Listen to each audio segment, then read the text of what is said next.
বিশ্বনবী বলতেন জুমার দিন শ্রেষ্ঠ দিন, এই দিন আমার উপরে বেশি বেশি দুরূদ পড়ো। ফাইন্না সালাতাকুম মা'রুদাতুন আলাইয়া, কেননা তোমরা যে আমার উপরে দুরূদ পড়ো, আমি মরে যাওয়ার পরে এই দুরূদগুলো কে পাঠিয়েছে তার নাম, তার বাবার নাম সহ ফেরেশতারা আমার কবরে দিয়ে আসে।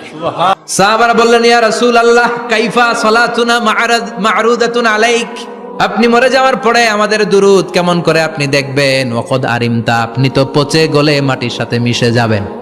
বিশ্বনবী বলেন, ইন্নাল্লাহা হাররামা আলাল আরদি আন তাকুলা আজসাদাল আম্বিয়া, নবীদের লাশকে খেয়ে ফেলা, নবীদের লাশকে পচিয়ে ফেলা জমিনের সব মাটির জন্য আল্লাহ হারাম করে দিয়েছে। নবীদের লাশ পচে না, নবীদের লাশ গলে না। যারাই বিশ্বনবীর উপর দুরূদ পড়বেন, আপনার নাম সহ, আপনার বাবার নাম সহ, মালাইকাতু সাইয়াহিন, একদল ফেরেশতা আছে শুধু রাউন্ড দেয় গোটা ওয়ার্ল্ডে। কারা বিশ্বনবীর উপর দুরূদ পড়েছে, এই দুরূদ নিয়ে, এই নাম নিয়ে বিশ্বনবীর কবরে তারা পৌঁছে দেয়। চিল্লায় পড়েন আল্লাহু আকবার।